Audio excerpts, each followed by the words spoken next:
Welcome to the Girlfriend God Podcast, a podcast in search of and in service to the divine feminine, bringing you an equal mix of academic research and emotional spiritual experience. If you're watching on YouTube, be sure to like and subscribe and leave a comment.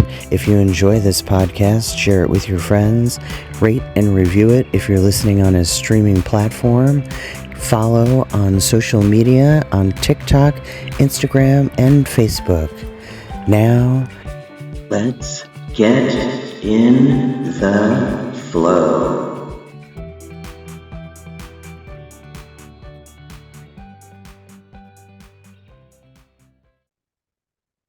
Okay, so welcome to another episode of the Girlfriend God. Today, I am really excited to welcome Dr. Glenys Livingstone.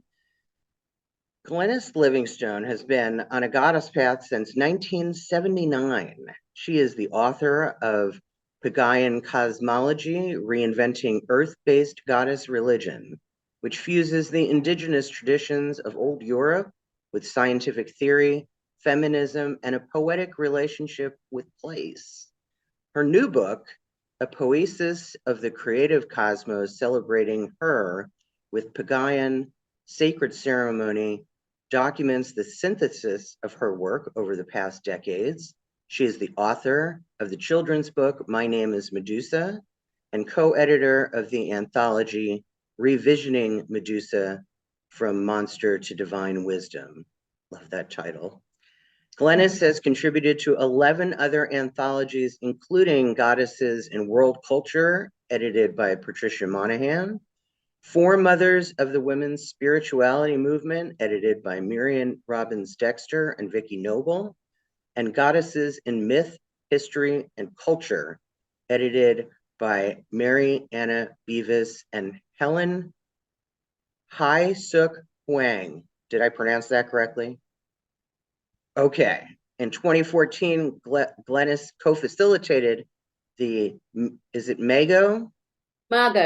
Mago, the Mago Pilgrimage to Korea with Dr. Helen Hye-Sook Hwang, and she produced PaGaian Cosmology Meditations CDs, and she teaches a year-long online course called Celebrating Goddess and Cosmogenesis in the Wheel of the Year for both the Northern and Southern hemispheres.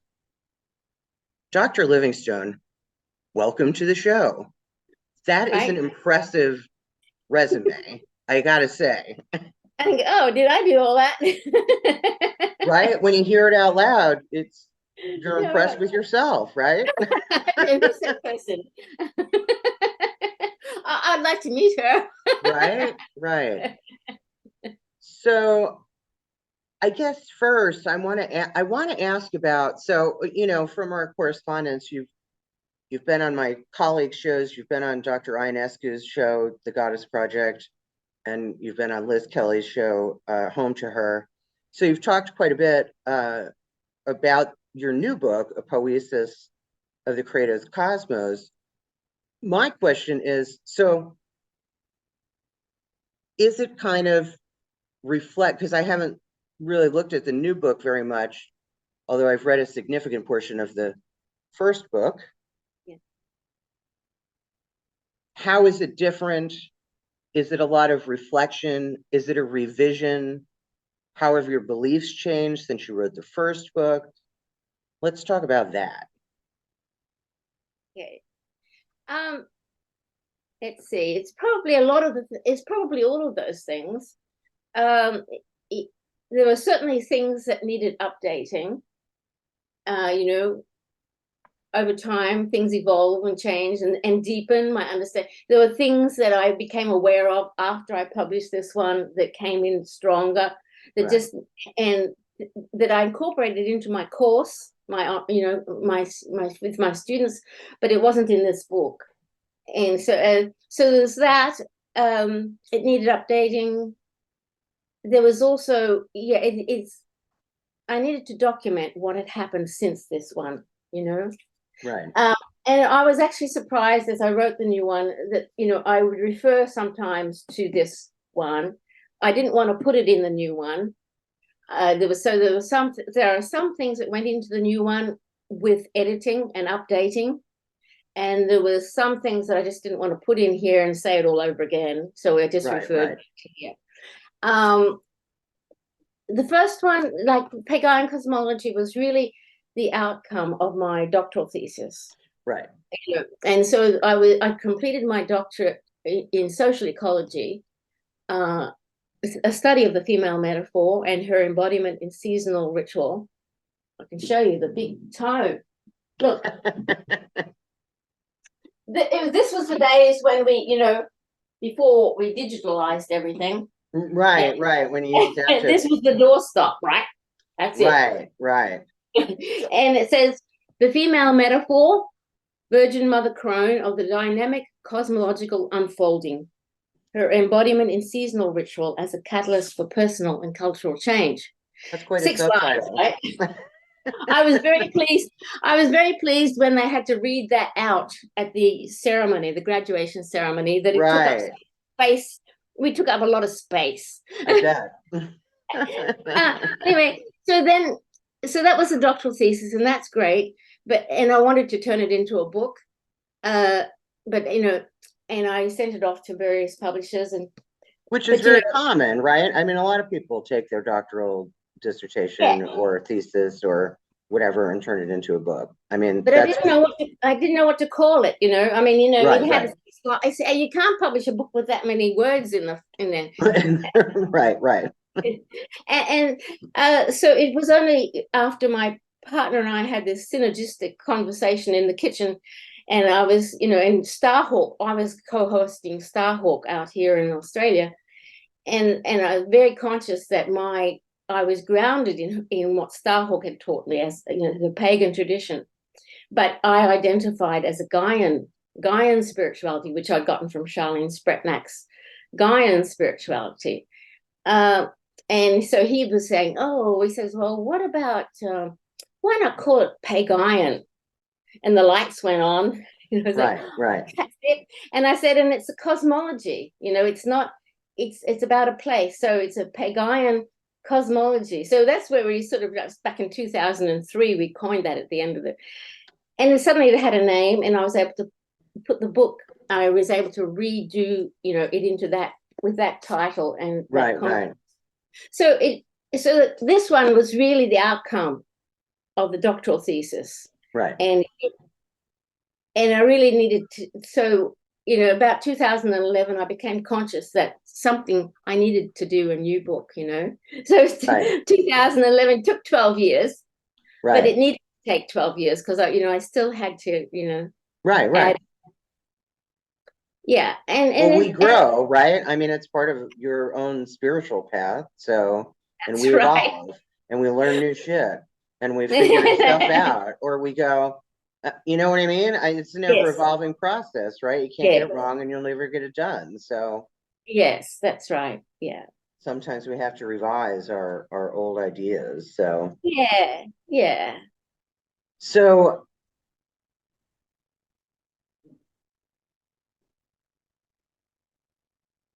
PaGaian. So tell me, let's talk about, so what are the actual differences between pagan, which is a very broad term, and what's the difference between pagan spirituality or a pagan belief system versus a Gaian belief system? Right. Well, of course, you see, I do understand PaGaian as, under the umbrella of pagan, although when I presented a paper at the Parliament of the World's Religions in 2009, I couldn't decide whether I wanted to be in a goddess category or the pagan category. Right. And in the end, I went into the pagan category because, it would just be a bigger umbrella. Right. Although, certainly, anyway, so Gaian, so pagan is definitely not necessarily inclusive of goddess spirituality. Right. Not necessarily. And sometimes, where the god actually dominates, in pagan stories often. Right. I mean, I think that depends on who you ask. Like here, Yeah, it does. like in the United States, I mean, pagan really means anything other than the three main Abrahamic religions. Yes, yes. Right. It includes a lot. Right. Yes. Diverse, very diverse. And that's good. Right. But some people here who are limited in their knowledge or who are kind of, you know, ignorant, and I don't mean that as a derogatory term, I mean they just don't know. Yes. You know, they assume that all pagans are witches, and that's not, Yes. you know what I mean? Like they just kind of lump everything together into one view. But I think you're right. I think in pagan culture in general, there's still a dominance on the gods versus the goddesses. I'm just gonna let my cat in. Okay. It's unusual for him to want. Oh, he's gone away. It's unusual for him like, to want. never mind. Yeah, you probably said, "Oh no, she's talking to somebody. I don't want to go in there." Right, right. So sorry. Yeah. So That's okay. yeah. No, what you're saying is quite correct. You know, it's a broad umbrella, and it's the same true everywhere, I think, and certainly here in Australia. So the pagan community does, you know, it is very inclusive of great diversity. I guess I was at that stage, I was identifying as Gaian in particular, because it very consciously included the scientific, the Right. the Western scientific story of the universe. Right. And I think it was Charlene Spretnak who wrote an article called Gaian Spirituality in the Woman of Power back in, I don't know when it was, 1990 or something. And that was what I identified with it. But that was, you know, it was the Western scientific perspective, the universe story. I was very passionate about the universe story and the work of Brian Swim and Thomas Berry. And that was part of the, you know, the doctoral thesis. What I was doing was I synthesized the three qualities of cosmogenesis with the three qualities of the goddess. Right. And that was my synthesis and of those qualities. And it was a return of goddess to the status of the dynamic that unfolds the universe. Right. And so that was very Gaian. It was Gaian. It had female metaphor, decidedly exclusively female metaphor. Right. Any gods were included in that, but because she births all, you know, she births all. So as my partner would put it, the brotherhood was included in the motherhood. Right. So in my own kind of worldview, right? Yes. I call it the diamond head god theory. And what I mean is, although I believe that there are legitimately many goddesses, I believe that they are all facets, like a diamond has many facets, that they are all facets of the one. I call myself a monotheist because I believe in a singular source. All right. Okay. Right? I believe in a singular source.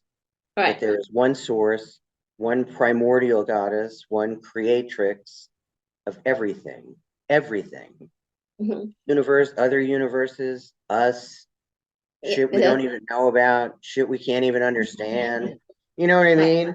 Yes, yes. Like that, you know, that she was here when here wasn't even a place. Yes, right. The time beyond time, the time before time, the time before understanding. Yes. She was, which of course, you know, a lot of the alpha and she's the alpha and the omega. Yeah, and a lot of ancient myths, you know, speak of that. You know, Namu, the primordial ocean, and you know, that before it all got split up into bits. Right. But and what you're saying, I mean, Maria Jimbudas would be, you know, yes, that she would say yes, that these, you know, the snake goddess, the bird goddess, they're all aspects of the great goddess. you know, and but the only difference there, you say you call yourself a monotheist, and I understand what you mean by that, that there's one source. I'm an essential monotheist. I've been called an essential monotheist. Yes, very good. Oh, an essential monotheist, very good. Of course, I'm very strong, and I say in PaGaian cosmology, as you probably know, that this is not a theism of any kind. It's not a theology, it's not a theism, it's not a panentheism. It's about a cosmos, it's about a place. So we do, from my perspective, it is all, there's one great source, one origin that is ever present. Right. And you call it the universe, you call it the great goddess, but it's an omnipresent origin, and it is one. And then I talk about it as having three qualities of unfolding, and then there's multiple, as you say, multiple aspects, multiple facets to it. Yes. And it never ends. No, it never ends. That's part of the thing about my work. It's about cosmogenesis. We now know, and it's really recent information for humans, right, that we live in a cosmogenesis, an unfolding universe. Right. It's not static. It's not, and that's one of the big changes that's going on, whether people are aware that we are now aware that it's not a static cosmos we live in. Right. That the universe is expanding. Right. Yes, and it's unfolding and moving on all the time. Right. And that's why I find I read a lot about, and I watch a lot of videos on YouTube and stuff about things where there's a combination of science and spirituality that really fascinates me. I watched part of it was like a short, I can't remember I wish I could remember what it was called. But I don't, and because I need to take notes and I don't, and you know how it is. But it was a piece about, they did research about prayer and the power of prayer, but they did the scientific research where the areas of the brain that light up are the same areas of the brain that light up when you do cocaine and when you drink alcohol, and it was the pleasure center, and it was the same parts of your brain get activated. And I think that's fascinating, right? That's fascinating to me. Well, one of the programs I was part of at the 2009 Parliament of the World's Religions was one where that was done by Anne Benvenuti and Elizabeth, can't remember, but it's up on my website, a little bit about that particular paper. But it was it was about what you're talking about. It was and I was their case in point. Oh, nice. The ceremony, doing ceremony, and what that does to your mind, ritual, prayer, and where the brain is activated, and and how that is mind shifting, Right. Because it creates new synapses in the brain. That's what ritual does. Yeah. I mean, I spent some time, I've done a lot of things, and of course I spent some time as a practicing witch, and and these things are real. I know because I've experienced them for myself, and it blows my mind, and I get excited, and I will, if somebody gets me talking about it, after a while they're like, okay, I didn't mean to get you on this tangent that you're now on. Yeah. Well, and that's one of the things about PaGaian cosmology, when I, in my course and everything, is that it's not about it's about an action of ceremony, of you doing it. It's not just talking about ceremony. It's actually, doing it is really important. Because creating the altar itself is a ceremony, but but the ceremony is where the change happens. Right. My supervisor used to say, "Oh, we practice like we know it until we come to know it." So it's sort of like you fake it till you make it. Yeah, it's a bit like that. I'm sorry to Yeah, say. yeah. But it's kind of like, well, we address the great cosmos as if we are, well, it is, we are in conversation. In ceremony, we are in conversation with our place in a conscious way. I mean, we can be in conversation with our place anytime, but we create a special space for that, and we take so the essential things of life, and we address the cosmos.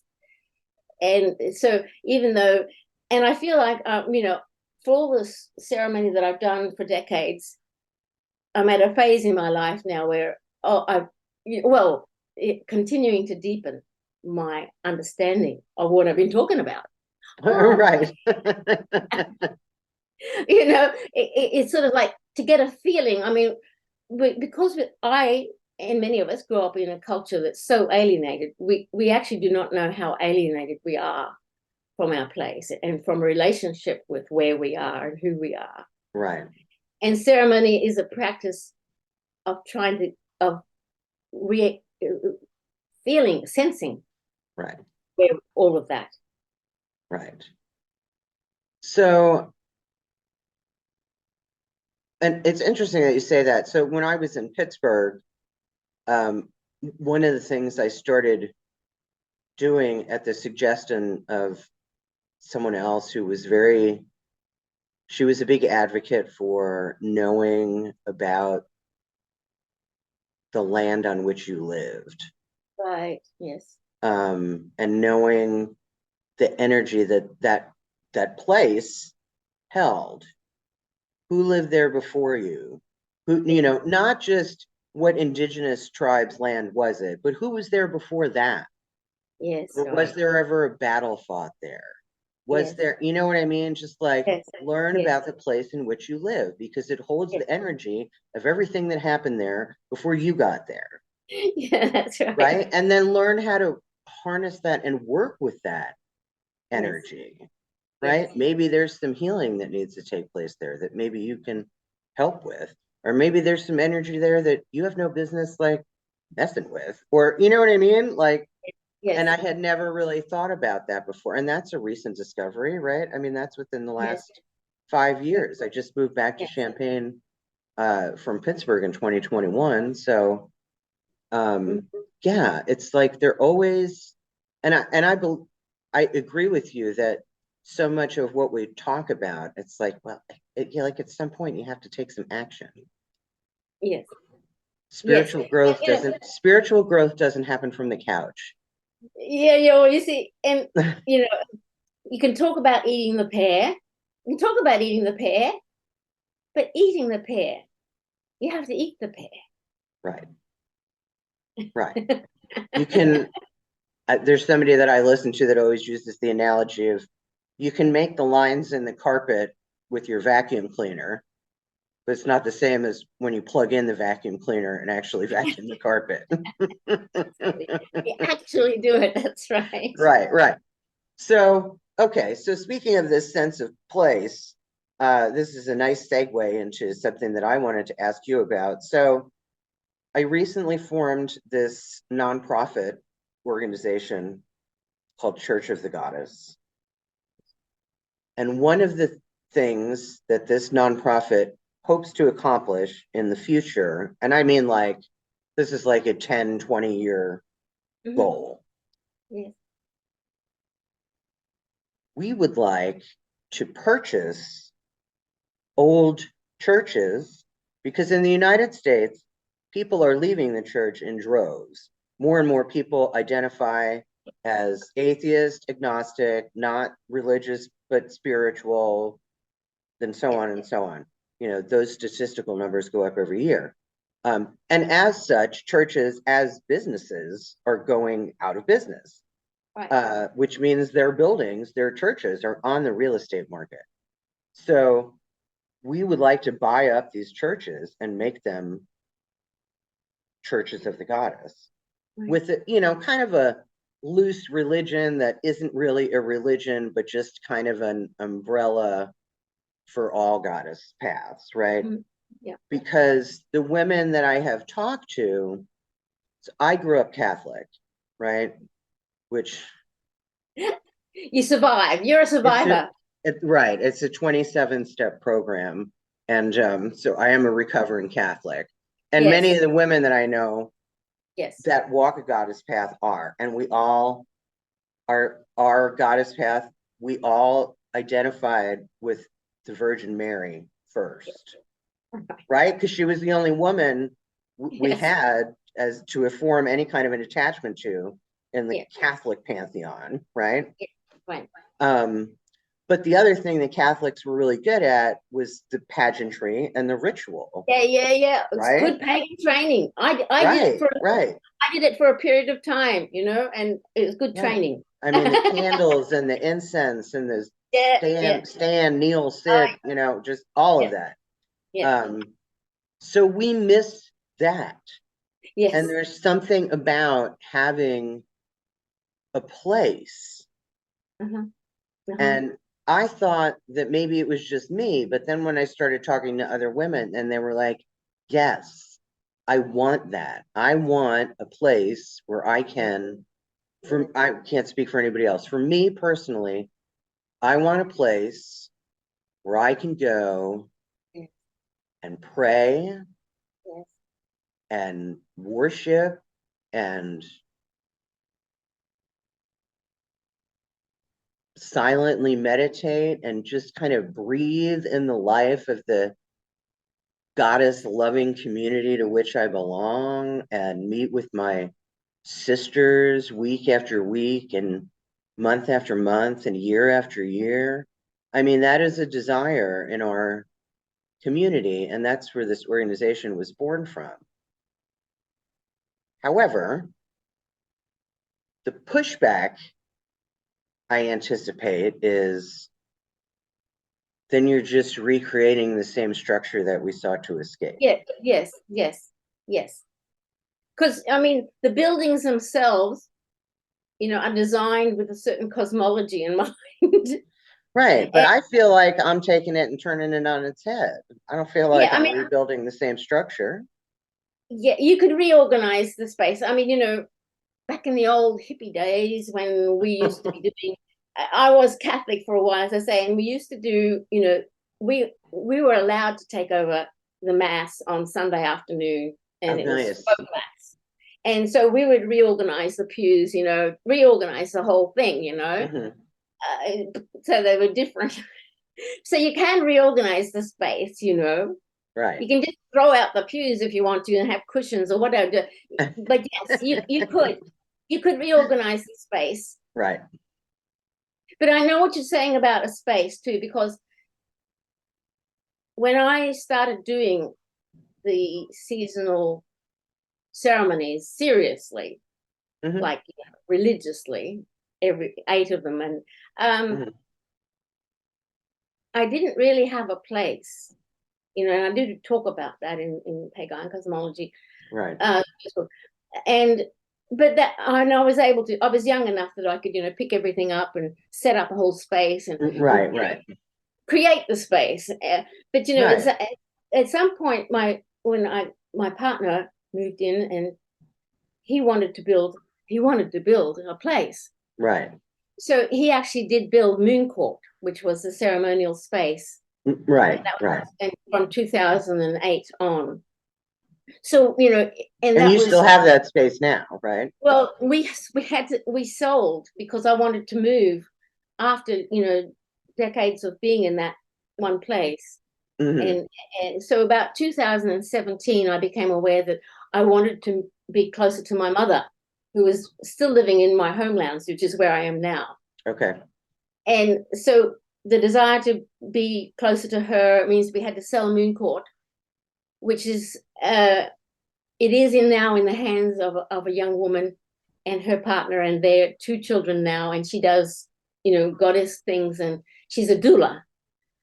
Nice. So it has been bought by a person who's taken it on. Okay. In the spiritual of the place. Well, that's nice. Yes, and we were confident that it had a story of its own and a life of its own that would continue beyond us.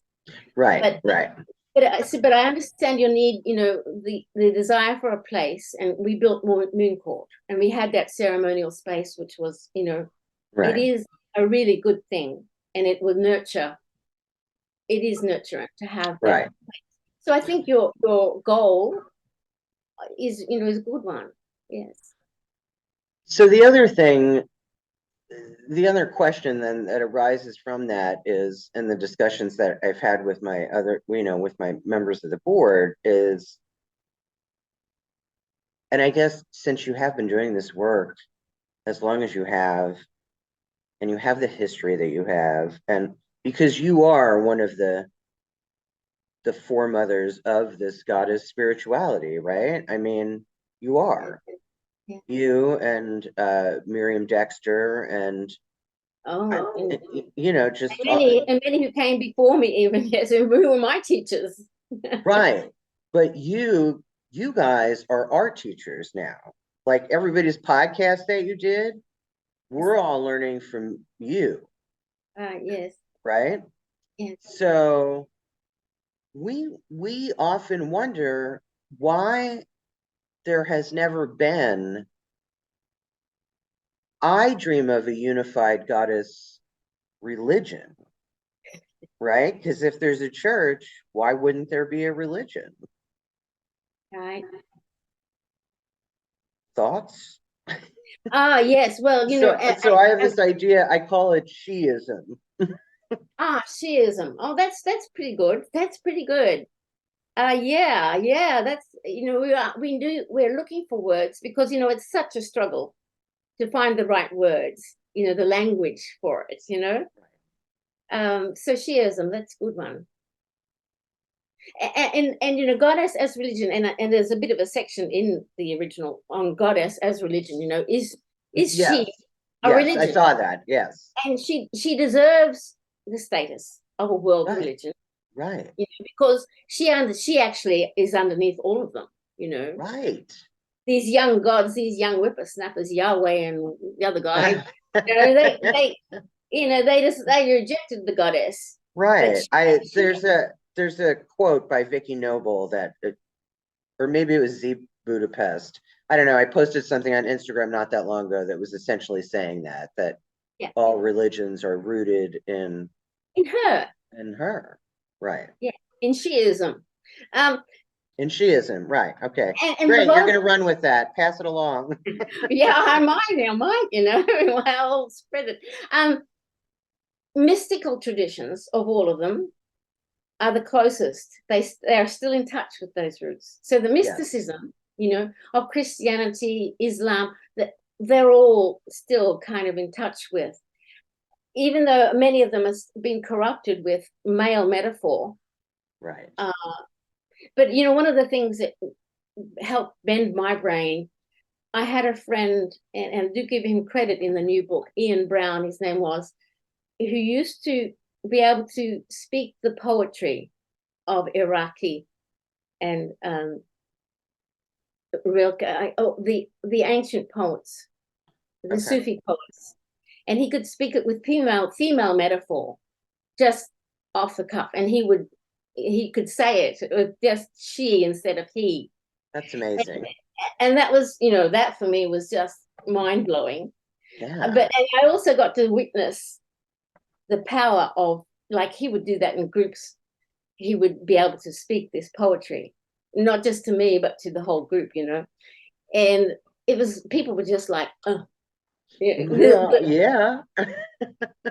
poetic, that's part of what was at the basis of, my, ceremonies, is like creating this poetic experience for people. Right. And if it's a female metaphor, it creates a poetic experience with female metaphor that changes the brain. Right.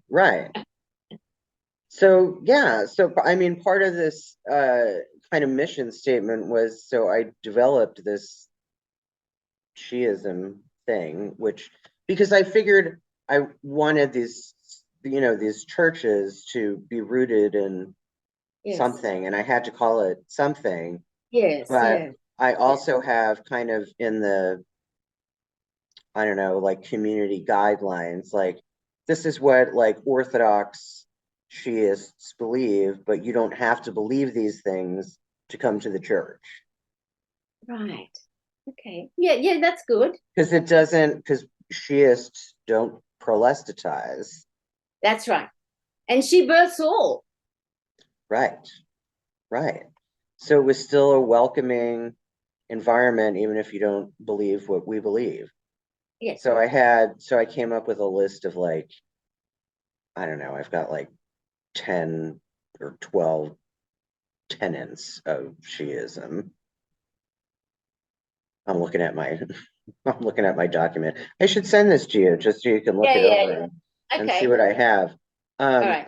But that reminds me that the other thing I wanted to ask you about, oh, by the way, I wanted to tell you, because I don't know if you're aware of this or not, but you mentioned presenting at the Parliament on World Religions. And this year, it's in Chicago. So I would love to go up there for the day if I can, but I don't know if I can afford a ticket to get in. But they invited Liz Kelly this year. Yes. Did you know that? Yes. Oh, yeah. Okay. Anyway, so this religion. Some of my friends invited me to come. There's a good friend I met. She lives in Chicago, Anita Orlikoff. I met her in 2009. Mm-hmm. And she said, "Oh, why didn't you come?" I said, "Oh, no, can't do it." But yes. Well, if you ever are in Chicago, I'd be happy to take a day trip to come meet you in person. Yes. When you were on Liz's show, Mm-hmm. you mentioned the Daughters of Shining Harmony. You made a reference to the Daughters of Shining Harmony. Lux Madriana. And Lux Madriana, yes. Yes. So I have had my own saga with the Deianists and the Filianists. I have a copy of the Chapel of Our Mother God. Right. Are you familiar with that? I've got a few right here as well. I went and digging in my archives. And the feminine universe. Mine were the coming age, but there was one here. They're all coming age. But there is this one, The Light of the Goddess, an old pamphlet. So that's an old pamphlet from Lux Madriana? Yeah, okay. Yeah. So Lux Madriana eventually morphed into two distinct groups, Deianists and Filianists. Right. Okay. Mm-hmm. The Deianists and the Filianists, the only difference between the two of them is the Deianists are like monotheists. There's one supreme God and it's goddess. Right. The Filianists have a whole mythology about the Trinity, but their Trinity is the mother, the daughter, and the dark mother. Right. Okay. Yep. There's a website called mothergod.com that I don't know who maintains it, but it's kind of defunct now. Like if you click on the contact me, no one will answer you if you send an email, but all the information is there. Right. Okay. So they published a book, if I have it out here or not. I don't have it out here. I have it in my office. They published a book called The Chapel of Our Mother God, the Scripture of the World's First Faith. Mm-hmm. And it is exactly that. It is scripture. Mm-hmm. Some of that is in the old documents of Lux Madriana. Some of it is pulled from that. Right. They claim to have channeled this scripture. Right. Mm-hmm. Does that sound familiar to you? Oh, but they would. I mean, that's what people say they do. Right. I mean, people they didn't want me, to. Did you channel this? Well, I don't use that language, No. Well, they didn't want to take credit for it, so they published this book anonymously. Yes. I bought that book. I can't tell you how long ago I bought that book. And like I said, it is written as scripture. It is very Catholic because the women that the Yeah, women that did this Dayanist sect were Catholic, yeah, or they yes, came from Catholicism. yes, So of course it reads that way. And this was a group of women at Oxford in the 70s. yes, right. Well, I bought that book. I can't tell you how long ago I bought that book. yes, So right. when I developed the Girlfriend God, I started posting about it on Hmm. social media because every time I tried to find information about these people, where were these people, these Filianists and Dayanists, and the people that published this book, and how frustrating it was because every time I tried to do research online, and I am a librarian for Goddess's sake, it's not like I don't know how to research, right? Yes, I could right. Yes, never find anything. All I ever found were like these old Tumblr accounts. right. And then somebody contacted me on Instagram and said, I'm a Filianist. And I Uh-huh. was like, after all these years of searching. Yes, So then they invited me to their private Discord server. And so there's this small group of people practicing this religion. And yes. I tried to ask them, I was like,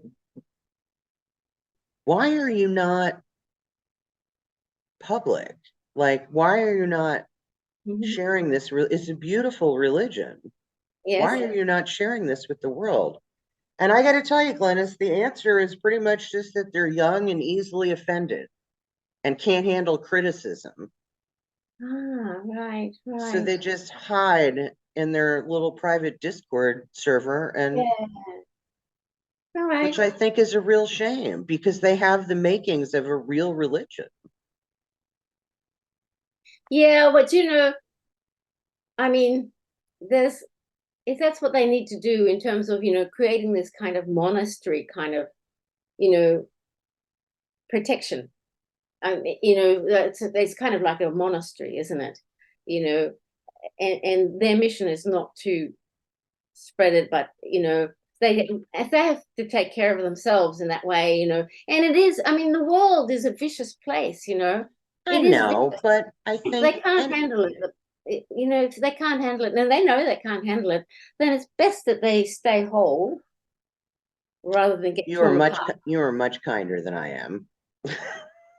No, I mean, I have been crossed with some people that I know who've, been in the goddess thing and done wonderful work, and they haven't shared it. They haven't written articles and put it out there like I have. But Right, right.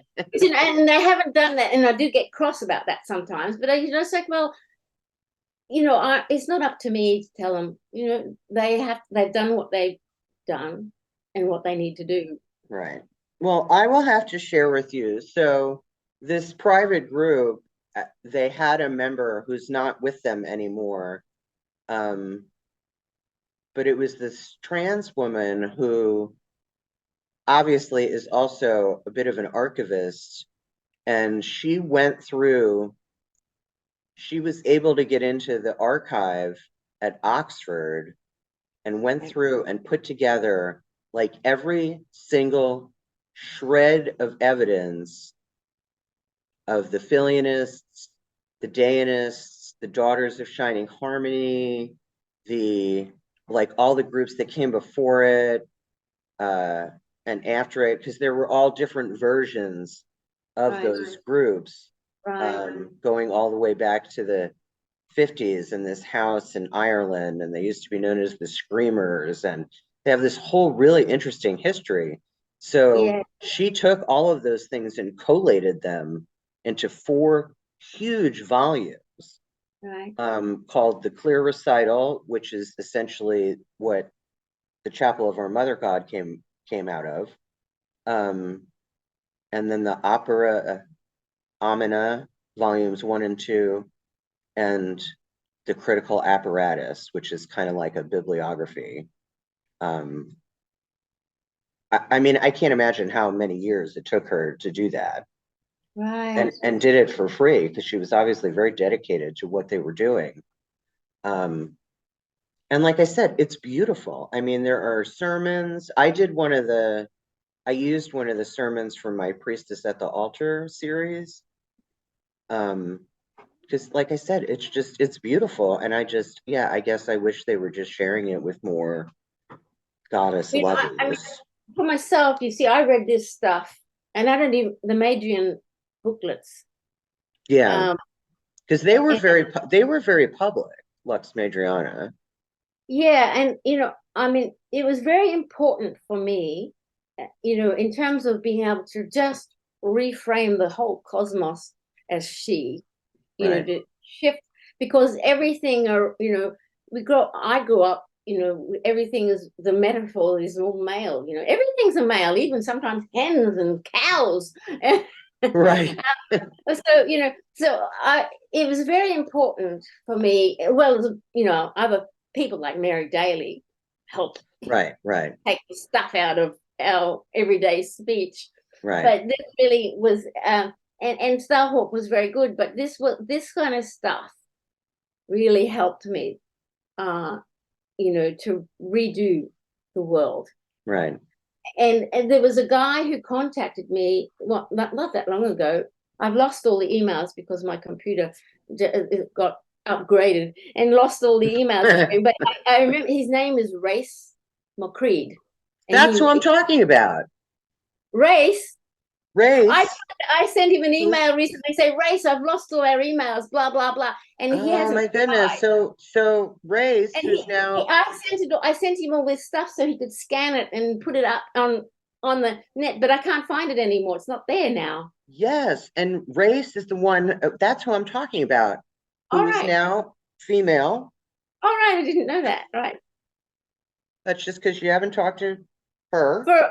I didn't know how long, but yes, But but I that is can't. why. That is part of what she put together. That is part of the Amina opera. Boy, it really is a small world. That's amazing. I'm going to have to send you the link. Yeah. Wait Are till you you in touch? Are you in wait. touch with Race? I was, we had a nice email exchange going on and then she just kind of vanished. So I don't know. Right. Doing something different now. Yeah. I'll have to send you a link. I just wish it was all still up there, because I clicked on it and just like, not there. Right. But it is in these the Opera Amina volumes 1 and 2. That stuff is in there. Not as the scanned pamphlets themselves, but the text is there. Right.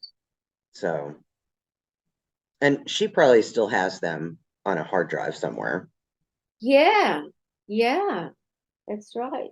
Because I was wanting to share some of it, I was going to share the link, but can't do it. Yeah. Good. It is. I think it's very good for helping to wash your brain. Well, if she's listening to my podcast, then she'll get a chuckle out of hearing us talk about her. Yeah, because when I found the private Discord channel, or they invited me, I asked who is the person who painstakingly put all this stuff together, and they told me about Race, who is going by a different name now. Yes, and I can't remember what it is because she changed her name because she's practicing Judaism now. All right. Converted to Judaism. Yeah, I'll have to put the two of you back in touch with each other. That'll be fun. So in this season, before this episode comes out, much earlier in the season, I actually did do an episode with one of the Fillionists. She did it anonymously, so she's not on camera. There's just going to be a static image. But I did do an interview with one of the Fillionists. So stay tuned for that. Glenys, I have found this, and much like yourself and the rest of us, really, this spiritual path has taken a lot of twists and turns over the years. But now that I find myself where I'm at and I feel so firmly grounded in my beliefs, I just want to shout it from the rooftops. Don't you? All right. Well, I guess I do, in the sense that, Well, I mean, you wrote a second book about it, right? Isn't that kind of shouting it from the rooftops? Yeah, well, definitely. And part of it for me was making a statement here in my homelands. Here in my homelands, family, people who know me, and I got it published in the local rag, the local newspaper. They actually did it. They actually put the photo of me and the new book so that was an achievement, and that was something I dreamed I could do. Nice. To come back to in this place. I mean, when I left this place, back in the 70s, as a young one going off to college, I couldn't get out of here fast enough, Right. and couldn't imagine that I would ever come back here, for heaven's sakes, and like Right. it. Right. But I've come back to the place. I love the place, the homelands, the red dirt. The country is beautiful, the land. But the social context has changed, and I'm part of that change. Right. But there's a reception for what I have to offer. There is a reception, but to make a statement about it publicly, Right. we had a book launch here. My family came, so I got to, and I did a ceremonial sort of thing there. Nice. So Nice. that is kind of shouting it from the rooftops, isn't it? It's making a statement about, this is it. This is who I am. This is the work. This is her. Right. Yeah.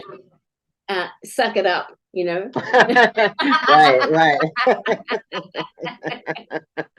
And I continue to, write, and I do have an urge to, put it out there.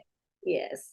So I guess that's shouting it from the rooftops. And if you have the same urge to, you want to put it out there, you want, as I say, we are all food for the universe. We are all food, and we want to be enjoyed, really. We want to be received. We want to be received. Right. It's part of our potency, each being's potency, is to share it.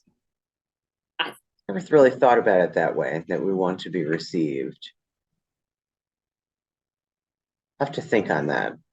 Yeah, it's very much part of the poetic process as I story it. It's like, we wax into the fullness of being, and you're in summer solstice, it's about the fullness of being. Right. But in that moment of fullness of being, that the radiance is dissolving. It's the sun shares its 4 million tons in every second of itself. Right. And we really, each one of us desires that kind of radiance, we do desire fullness of being, but the part of fullness of being is the radiance, it just pours itself forth. And then, you go into the dark cycle. The first season is Lammas or Lunasa, whatever you like to call it. But it's the first harvest, which is, we become the food. This is the sacred harvest. And I call it the sacred consuming. So that's shouting it from the roof. So it's sharing your being. And the question asked is, who are you feeding? We are all food, whether we like it or not. Right. Always like, well, and we recycle and we regenerate, right? Yeah. And the thing to ask for in your personal life is, who are you feeding? And are you happy with the answer? So who are you feeding? Who are you feeding? And if you're not happy with the answer, then you can choose to make a change to that. Right. So who are you feeding? Right. Well, I think it's very diverse, and certainly at this point in my life, I was astonished that the new book had it crossed all kinds of boundaries, Right. And that's really good. So it's not just what would be called or understood as the goddess community. There was a whole deep time network the people, the people who are into Brian Swim and Thomas Berry, but even my family, my brother who's practices Christianity, a Christian boy, even he kind of got it, Oh, good. That's he nice. actually said, apparently he said to my mother as he left my book launch, he says, I think Glenys and I are on the same page. Some of my friends have been horrified. Right. Yeah.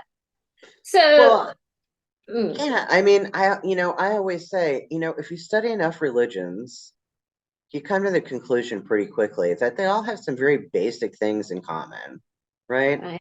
Like, know yourself, try not to be a dick, you know what I mean? Help other people. You know what I mean? It's basic stuff, basic, fundamental, very human stuff. Yeah. At the same time, people say, sometimes when people say, oh, it's all the same, I think, no. Talking about God and Jesus is quite different from what I'm talking about, really. Yes. So, this is. So some of my friends have been a bit worried about the fact him saying we're on the same page. They go, "Oh, that's a worry." You're right. That's troublesome. But I get it. I do get it, because I do feel that when he talks about the Lord, that he means the universe. What I mean by the universe.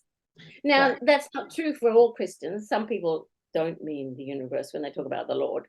Right. But, it does vary across, Right. Yeah.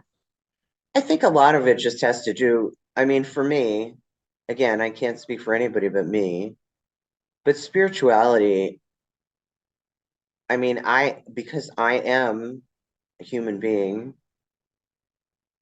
I have human needs, and therefore my spirituality gets put through a lot of human filters, right? Yes. Like, I know intellectually, I know that my creator or the progenitor or the the origin, whatever you want to call it, is genderless, a non-physical entity. I know these things, right?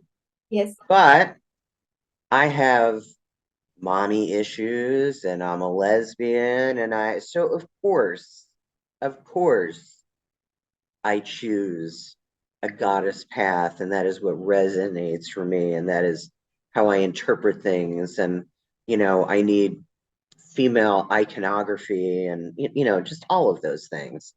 Right. But I don't know where I was going with that. Just so much of it is through my own human experience.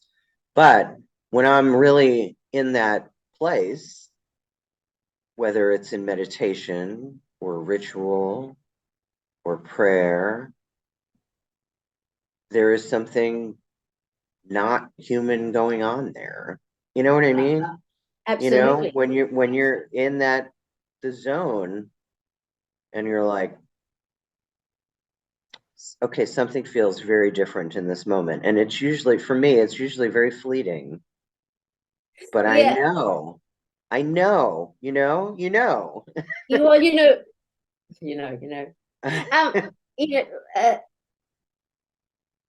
Gender, sex, the creativity of the cosmos proceeded very well before the introduction of meiotic sex. Right. So, it's because that only happened 1.5 billion years ago. We're talking about a story of 13.7 billion years as far as Western science is concerned. And so only 1.5 billion years ago was this advent of meiotic sex. Up until then, creativity proceeded just fine. And and this was an experiment. And it did cosmogenesis took a huge leap forward because diversity exploded with meiotic sex. So yes, And I write quite a bit about that in PaGaian Cosmology, in the original book. Right, right. And even Brian Swim was one of my main teachers. And he talks about that as, in cosmic terms. And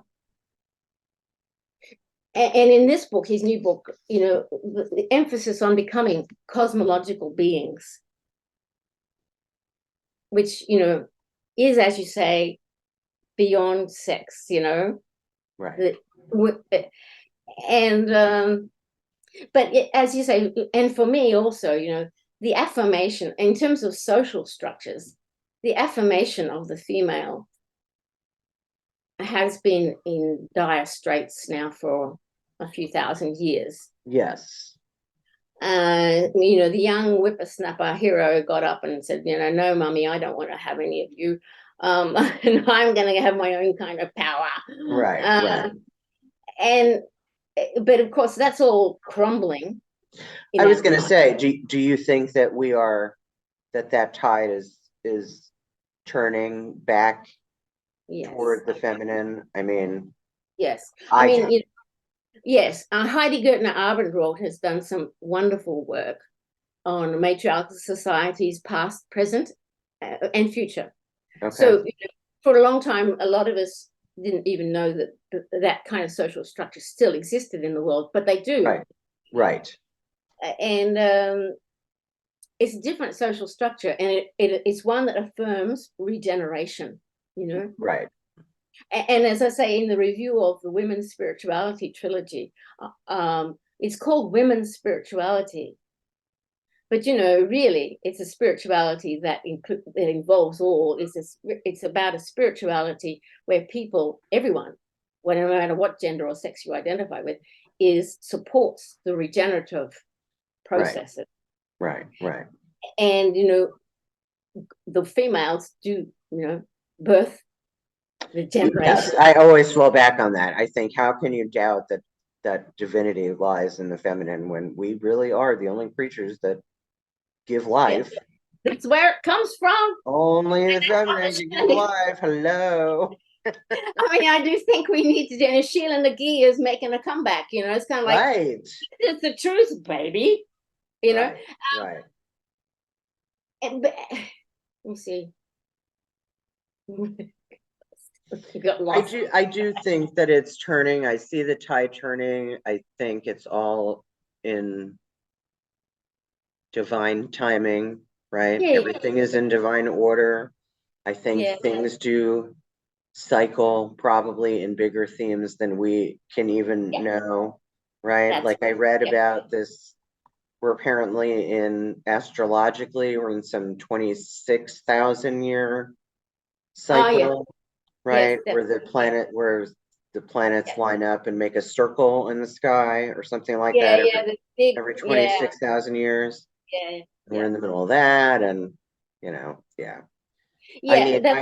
have a very close friend who is also my personal astrologer, and she has to explain all these things to me. Every now and then, like, I'll get some random text at 2 p.m. on a Wednesday, and it'll say something like, "Oh my God, your Jupiter is sextile with the moon and Pluto, and there's a grand fire trine and blah, blah, blah."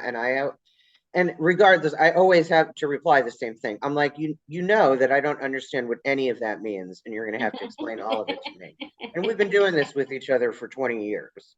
Right? Right. I do think, as you say, that the time frames of Gaia, they're much longer than our time frames, and we won't see it in our generation. Hopefully, we will survive. We are in dire straits with the climate and all guys. So we do need to change our social structures, the way we organize ourselves. Just has to. We have different priorities. This war business and this. Abuse of the planet and abuse of women. It just can't keep going on, and it is crumbling, and there's a lot of pain around all of that. Right.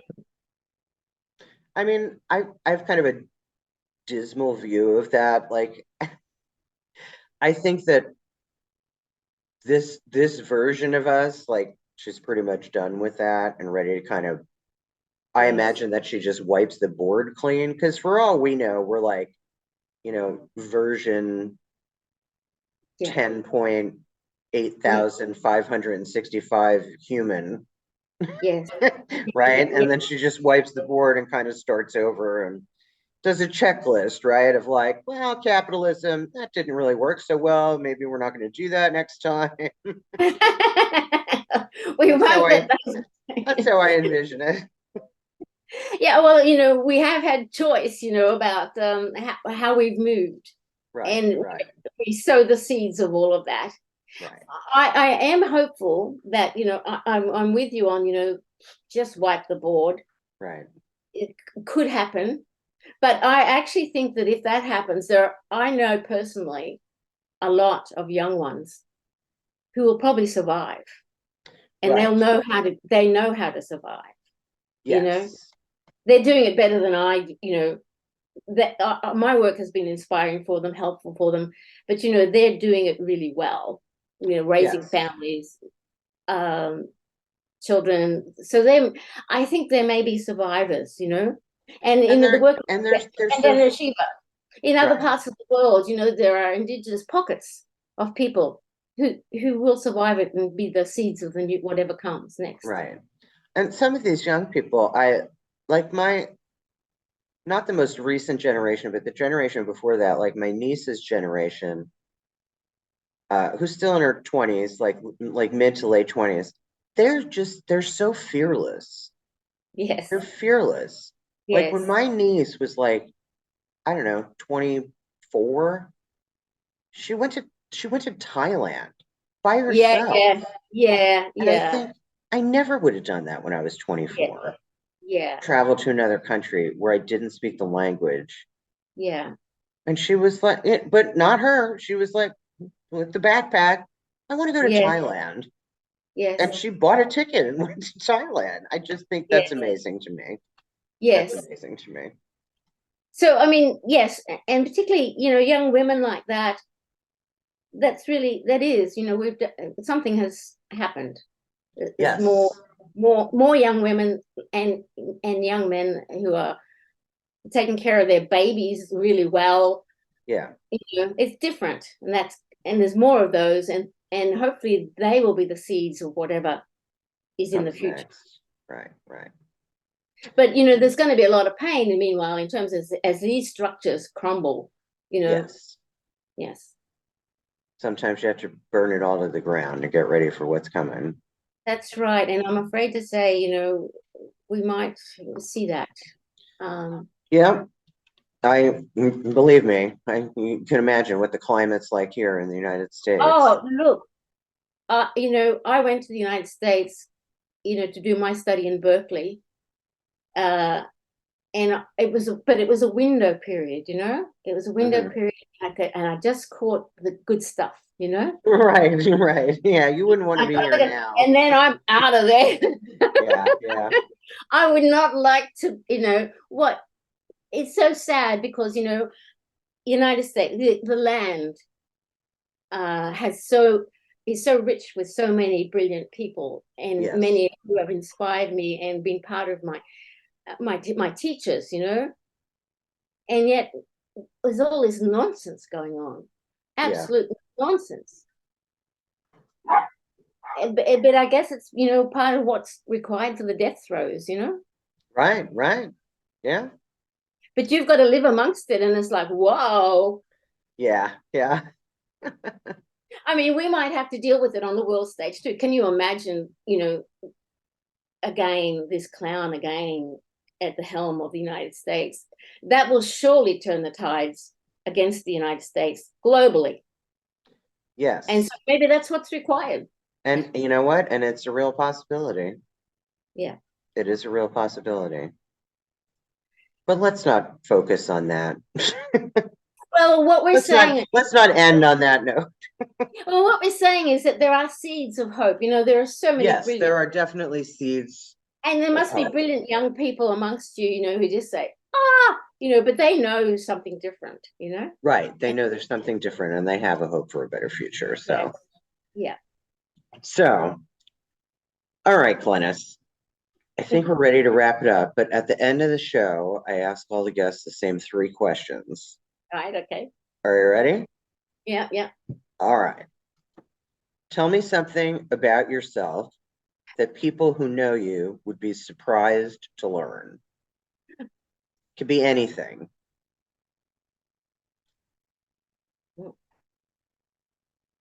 People who know me would. Some quirky thing. There's got to be something. Everybody's got something.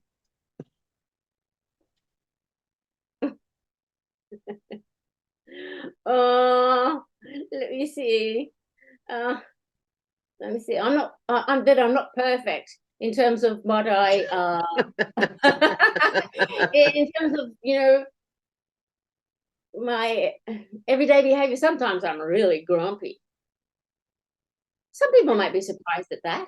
Yeah, okay. I could see that. That people would find that surprising about you. You have a fairly cheerful demeanor. My partner, you know, of course he knows plenty about that. Right. Not always. Yeah, no, so that some people might be surprised to know that I get really grumpy and even depressed. Okay. Yes. All right. That's fair. What is, and you know what? I've never asked this. I think you're my first international guest. Well, I had somebody in the Caribbean, but she's close enough to us that we share the same television shows. Because the second question is, what is your current favorite TV series? So it might be something we don't know about. Although we do get some Australian shows. Right. You know, I don't watch a lot of television. In fact, I don't even know how to switch our television on because it's got so many buttons that I get confused. So I'm reliant. It's like if I want to watch the television, I watch it when my partner's watching, and he's what I call my cultural development officer. Oh, okay. He filters it everything. So I don't watch a lot of series. In fact, there's none happening right now. But the one I saw the show about Sinead O'Connor. The most recent documentary. And I just loved it. Okay, that's been on our to watch list for a while. So yes, I mean there have been Australian documentaries about the gold rush time that have been very good in terms of there is a lot happening. I think in terms of documenting, you know, the truth of what has happened. You white people, look at yourselves, you know, and face what's happened, you know. And so any documentary or series about that, you know, is really good, and there are some around. Okay, but we'll watch the one about Sinead O'Connor. Like I said, we've been meaning to watch that, so that's close enough. Most recent movie. It's also an acceptable answer. Yes. Okay, and the last question is, if your life were a movie, what would be the theme song on the soundtrack of your life? I've got a few favorites. Oh, but you can only pick one. All right, I can only pick one. All right, it's Katie Lang singing "A Curious Soul Astray." A Curious Soul Astray. Yeah, and it comes from Cowgirls Get the Blues. It was a funny movie. Yeah. Okay. It was a funny movie. I'm familiar movie. with that. But, you know, Katie Lang, I think, sang the soundtrack. And she sang Yes, she did. I love Katie Lang. I mean, she's just wonderful. Who doesn't love Katie Lang? I mean, come on. Yeah. So a marvelous woman. And a woman. A marvelous woman. Yes. No problem. I can do what I want. And A Curious Soul Astray, that song. Okay. If I have to choose one. Okay. Fabulous. The lyrics. I do want that played. I did play it at the book launch. I played She by Phoebe Alice Lou, whatever her name is. I love that song. I love that song. That's our religion. Yes. So the young ones like that are singing it, right? They know. Yes. And but also on my selection for my book launch was A Curious Soul Astray. Okay. I ran for the passion and glory. I ran for the new story, and yes. Away I ran. I ran away to find it, and then I came back. So what's next for you, Glenys? I think it's learning everything that I've been talking about for the last few decades, just sensing it more, learning it more deeply. I am traveling. We are traveling. That has opened up. So I will be going. We plan to be going to the UK, visiting the Triple Spiral in Ireland. Okay. My partner's homeland in Wales, and meeting Trista, my publisher in Norway. Trista Henderson. Trista Henderson. I'd like to meet Trista, a marvelous, amazing woman. So that is, that is on the agenda. I don't know what that will open up, of course. But did you say you're meeting Trista in Norway? Yes, meeting Trista. We're going to go to Norway to meet Trista as well. Nice. Have you ever been to Norway before? Not Me a place neither. If I could go anywhere in the world, that's one of the places I would love to go to. Right. I think I have some ancestry in northern Scandinavia. Yes. Yes, it's those kind of homelands, in a way, part of the ancestral homelands. It's certainly going to be part of the agenda for me. Going to the home of the Triple Spiral, which really came to me, Right. And I don't really need to go there, but it seems to be opening up that I will. Right. Well, that's going to be a magical journey, I'm sure. Yes, as long as I'm up to it physically, which is a bit of a challenge, Right. I understand. I've done a lot of, traveling the world backwards and forwards across the United States, Australia. So I feel like in some ways I've been there, done that. I don't really need to. There are wonderful places out there, but it's a trial these days to actually travel. Right. It's not like it used to be. Right. I understand. So I have a disability, so things are not easy for me like they used to be. Yes. Either. And the older I've gotten, the worse it is. So I understand. I relate to that. I mean, I know. It's hard to tell that by looking at me on the Zoom screen from the chest up, but no, I understand. It's difficult. It's difficult. Yes, I do understand that. Yes. But we do what we can, right? At least we can still... and I'm sort of hopeful that the energy will be there, and I'm, I do my swimming, and it just slowly I will be strong enough to, do what. Right. I ask for. Sometimes I ask for. So I have a lot of physical pain, but sometimes I often pray for my physical pain to be taken from me and turned into something useful. Yes. Because everything can be useful. You know what I mean? Absolutely. She wastes nothing, Kelly. Right. She wastes nothing. Right. So that's my pain prayer. Like, can you take this from me and just give it back to me as something useful? Just relieve me, just a little relief. That's all I want. Just a little relief. Yes. Just a little. Yes, I understand. Yeah. And I think women, that there are more women in the world feeling this pain, and it registers as physical pain, but it's a bigger pain, and a lot of us feel it, and we feel it. It's so common amongst women, particularly. Yes.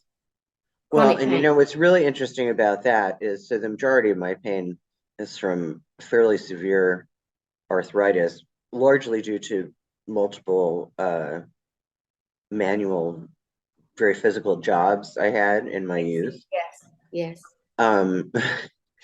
So in a lot of the episodes of the podcast, we've talked about the snake and snake mythology and the serpent and Kundalini. And so wouldn't you know, the majority of the worst arthritis I have is at the base of my spine. All right. Yep. Same here. Yeah. Which Yes. I just get a charge out of because that's where the snake is spoiled in Kundalini. So, yeah. Oh, It's I all think metaphorical. it's part of a bigger pain. Yes. Yeah. And yeah. I feel that. So, but you're right. She wastes nothing. Okay, Glenys. Well, the wife and the dogs are out of the office. So, Right. Yeah. so I'm going to sign off. You know how Yep. Zoom works. Screen's going to go blank, all that, blah, blah, blah. Yeah. So Okay. I will be in touch. Thank you so much. I'm glad that we could finally make this work.